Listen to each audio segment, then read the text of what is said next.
Good. Thanks, Dave. Yeah, and likewise, thanks very much to Red Cloud for inviting IsoEnergy here today, and try to run through this pretty quickly. Typical disclaimer. I'll let everybody read that on your own. Yeah, for those of you that don't know us, we haven't been around too long. We were formed back in 2016, and in fact, we're a spin out of NextGen, of the company you just heard Travis speak about. So back in 2016, NextGen decided to put 5 of its eastern Athabasca properties into the company, really at a really opportune time. I mean, this was a time, you can see by the price graph on the side, really at the bottom of the market.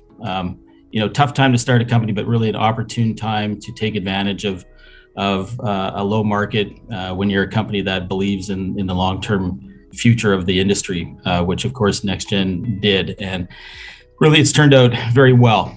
We were able to pick up high quality, high grade properties during that time. So we've grown from 5 properties to 24 properties.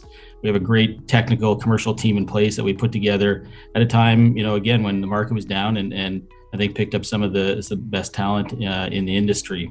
And of course, just being able to pick up those properties is a result of the market being where it was at the time, because today, of course, the opportunity to do that is much smaller, it's much more competitive, and you would not be able to put together this land package. So it's a really good timing for them to do what they did, and we've been very fortunate to have a lot of success since that time. Our flagship project is the Hurricane Zone discovery on our Larocque East property.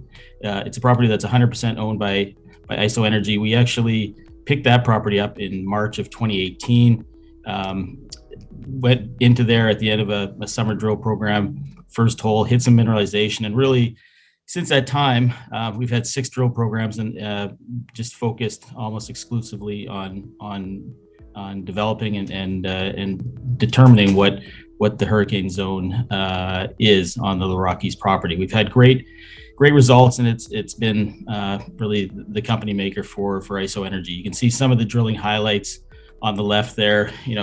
Extremely good high grade results, indicative of some of the best properties in the Athabasca Basin. Including our best hole there is 2076, 3.5 meters at 74%. But a lot of intersections at some very high grades, and a lot of real good benefits to this property as well, which I'll get into. Just a quick picture of a couple of the best core samples we've had, just to give people an indication of what that looks like when you've got 74% uranium.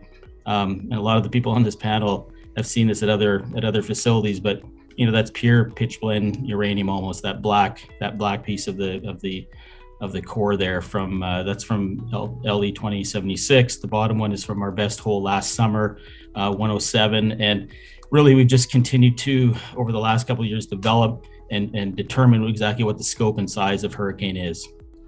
We'll get into some of the strategic benefits, but one of the big ones is really depth.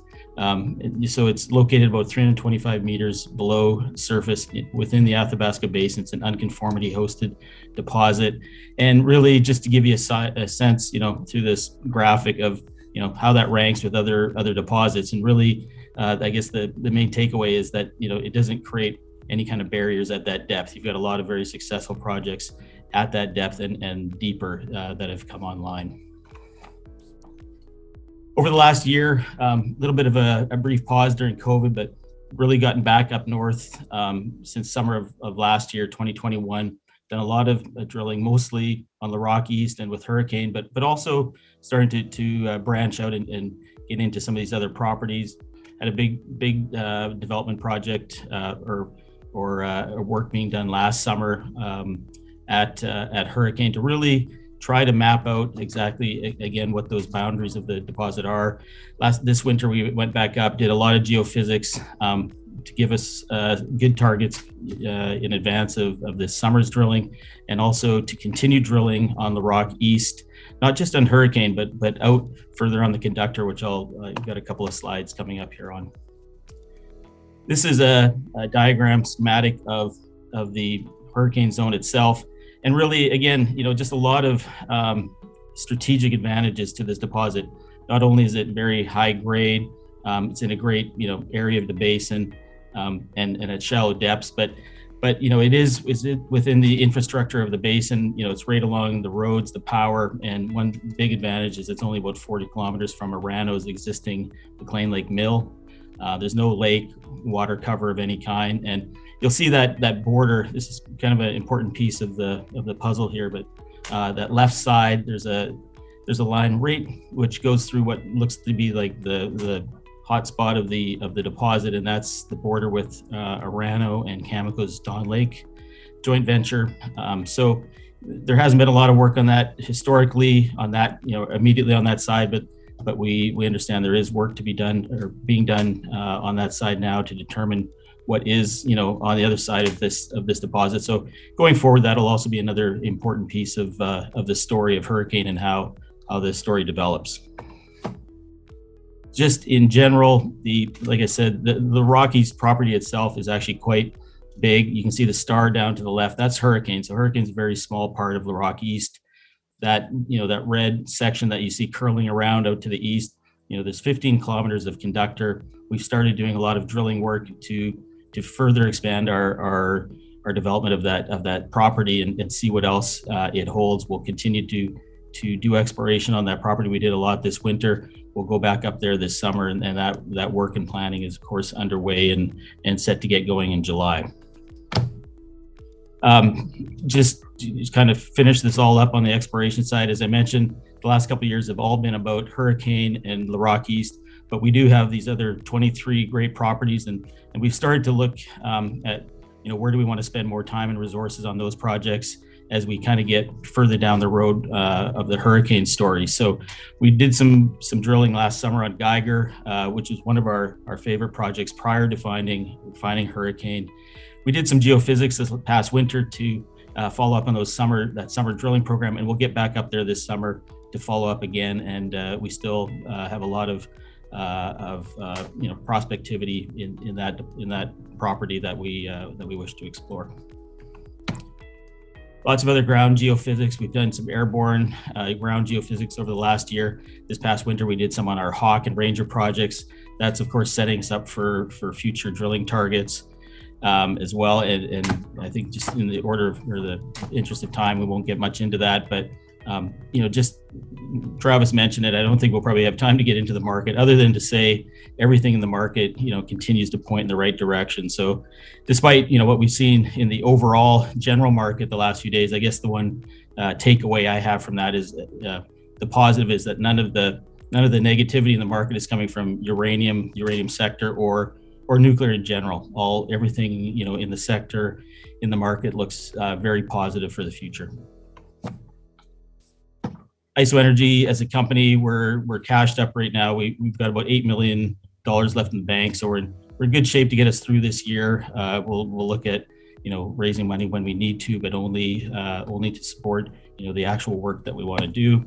Great team in place, including a new CFO. We've just hired Graham DePries, who's moving from Toronto to Saskatoon, which is our new head office. We've moved the office from Vancouver to Saskatoon last year.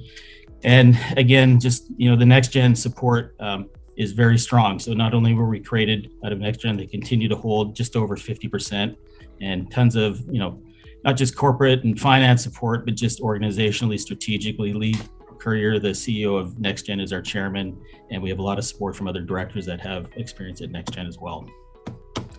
Dave, I see you on there. I'm probably at my 10 minutes. I don't want to keep this up, but in general, I think. Okay. 1 minute. ISO's, the discovery puts us in a really unique position. I think, is probably the only, new high grade discovery in the basin over the last few years. Great team. Travis mentioned it already. Saskatchewan's been a great location for decades, and with everything going on in the world with Russia and the Ukraine situation, the world's utilities that generate nuclear electricity are starting to look more and more at stable, reliable jurisdictions, and number one on that list is Saskatchewan. So it'll continue to grow in importance, and I think we're incredibly well positioned as a company that has its key asset in that region. So that and continued support from NextGen and the market. And I think, things look good not only for, IsoEnergy, but for the uranium industry and nuclear in general. Dave, I'll leave it there. Okay, thank you very much, Tim.